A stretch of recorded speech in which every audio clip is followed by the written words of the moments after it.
When we look at M&E as kind of a capsule terminology, both of them have one key factor in them, and that's learning.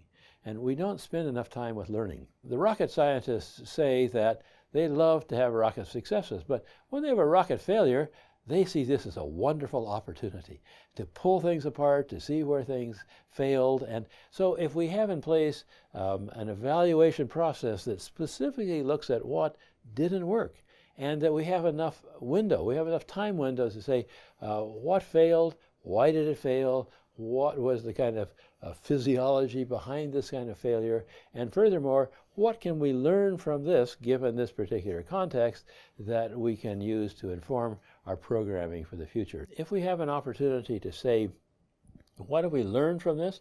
What have we learned from our failures? And what are the opportunities to do better the next time? Then I think the M&E program has been very successful. I'm Gilbert Burnham, and I'm professor of public health in the Johns Hopkins School of Public Health in Baltimore in the Department of International Health. And within that, we are in the Center for Humanitarian Health, which looks at many of the public health issues that are faced for humanitarian crises, humanitarian emergencies. The monitoring and evaluation person, I think, is in a wonderful position. On one hand, you can be connected with the field. You can understand what the people need. At the same time, you can be connected with leadership, what the leadership wants to have out of this, what they're faced with, what are their challenges. And there are not many other situations where people at a kind of information level or a technical level in the center can bridge both sides. So this is an exciting position, I think, to be in. If we're thinking about leadership, then how does M&E fit with the attributes, the perceptions, the skills, the competencies of leaders? It's important for leaders to understand what they need to know. Not what's nice to know, what's convenient to know, what they wanted to know in their last job, but what do they need to know in this situation? And this again comes to the question of what decisions do they need to make? And furthermore, what are the risks in this population for something serious to happen? If he or she is going to reduce the risks for this population, what kind of information do you need to know that will inform programming? So first is a realization of what you need to know.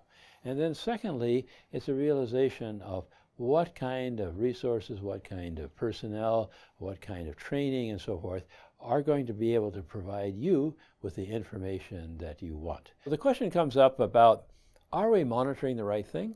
Are we monitoring things that are relevant to the situation that we're dealing with at the moment? Historically, many of our programs are built on our experiences with the African peasant migrant or displaced person or refugee from the times of the wars of independence in Africa, and then chaos that was present in many countries afterwards. So many of our standards are built on that. Now we're dealing in a different world. We're dealing with middle income countries. We're dealing with quite educated people not with necessarily with malaria, but now with type 2 diabetes or hypertension. And in many ways, we're kind of stuck with some of the traditions that we built from our experiences in earlier times dealing with the agricultural peasant going across the border and building a mud dwelling on the other side of the border. So we're having to do a lot of shifting. What are some alternative approaches? We need to have data. We're already convinced, because we have good monitoring people, we have good leadership, we're convinced that we need to have data. And so that is a given. How do we find these data? A classic problem is in the measurement of mortality. So how do we measure deaths during an acute emergency? We may not be able to measure illnesses people have. We may not be able to measure recovery time or maybe bacterial sensitivity to particular antibiotics, but we want to know deaths, because deaths help us to decide, is this an acute emergency, or are we in the level where this is within the mortality rates of a population already? And many decisions hinge upon whether we're in this acute emergency situation.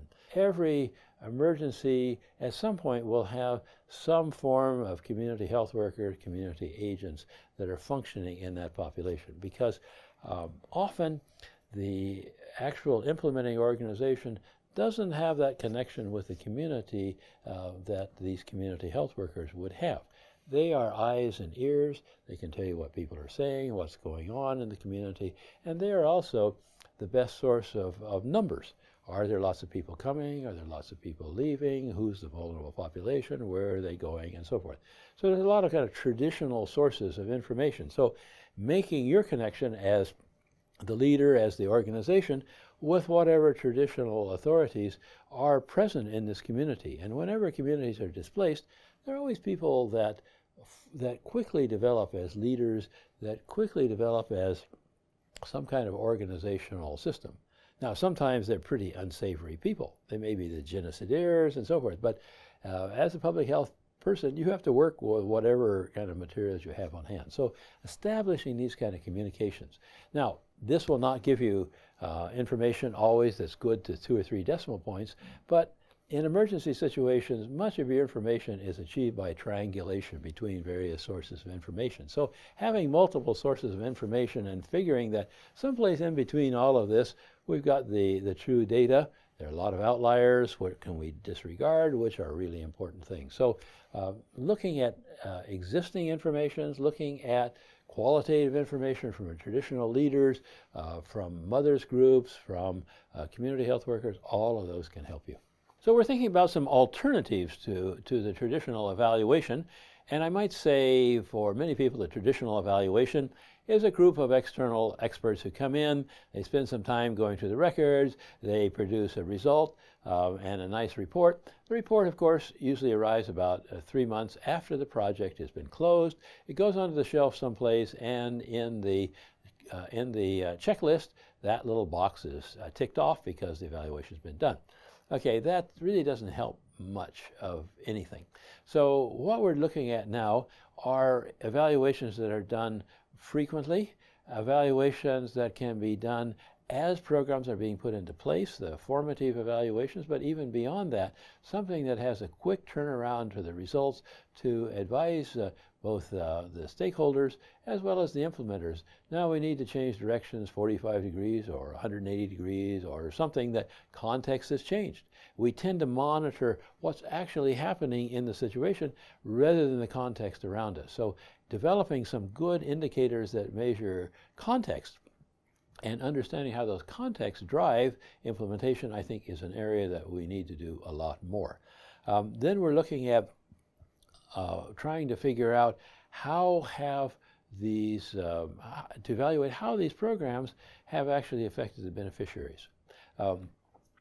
Tends to be that many of our evaluation questions are, you got so many metric tons of food, you got equipment to provide so much water or so much space per population.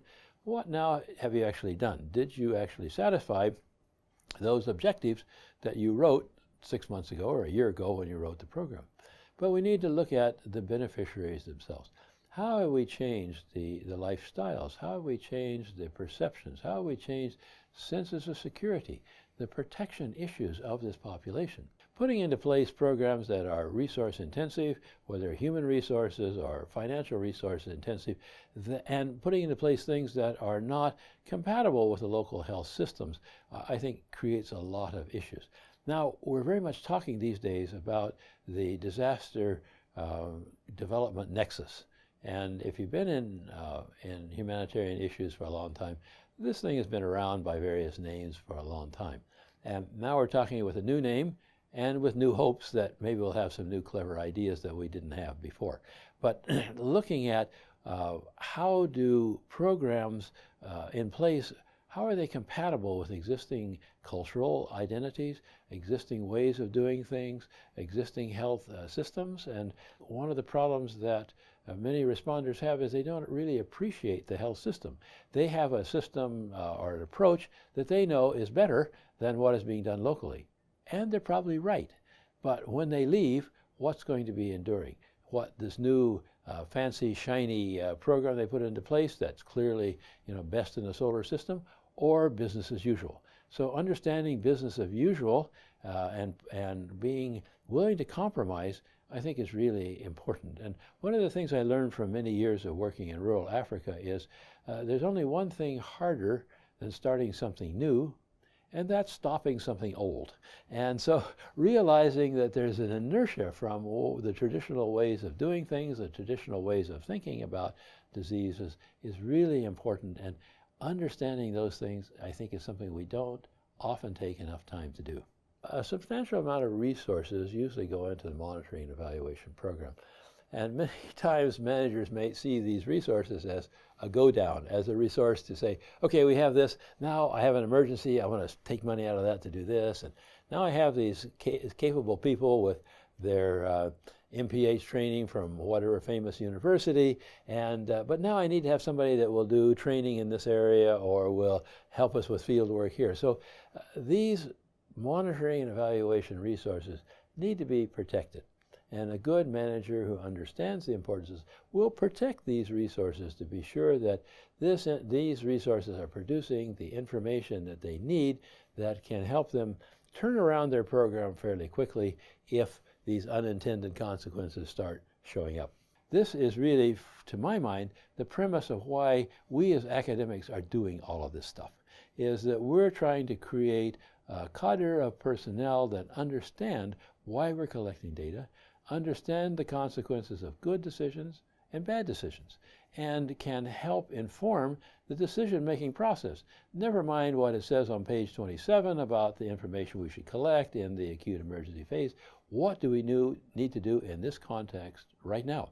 And I think this also points out one of our deficits in public health. We tend to focus on micronutrients, we tend to focus on numbers of liters of water per person per day, and we don't have enough understanding of the political context, of the conflict context that we're working in, because these are the things that really drive the conditions we're trying to deal with. And I think, unlike clinicians who are looking at an individual patient, want to see what can be done to cure this patient, get this patient returned to normality, many times we're dealing with consequences, we're dealing with health issues over which we have no control. But we need to understand the political contexts that are driving these to see what our windows are for opportunities, what the humanitarian space is where we can be effective, and at the same time, again, the academic line here is if we have looked at these things, done careful analysis of this, then we have an idea about the general kind of things that work and the general things that don't work. And coming back to the sphere standards are always being updated. We have another set in the works at the moment. If we look at many of these sphere standards, these represent what a lot of wise people have decided sitting around a table someplace, or maybe on Skype.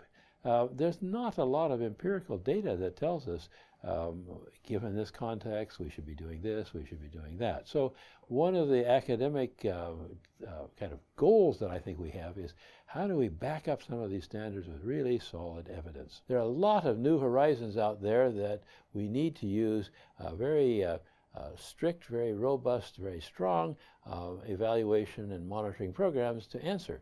And these can be done even in the emergency situations. Maybe they're not so sophisticated, maybe they're not so complex, maybe we can't do the same level of analysis that we could in a controlled trial or some other type of assessment approach, but there are things that can be done at every stage in the humanitarian emergency that collects the data and that gives us things that we can learn from.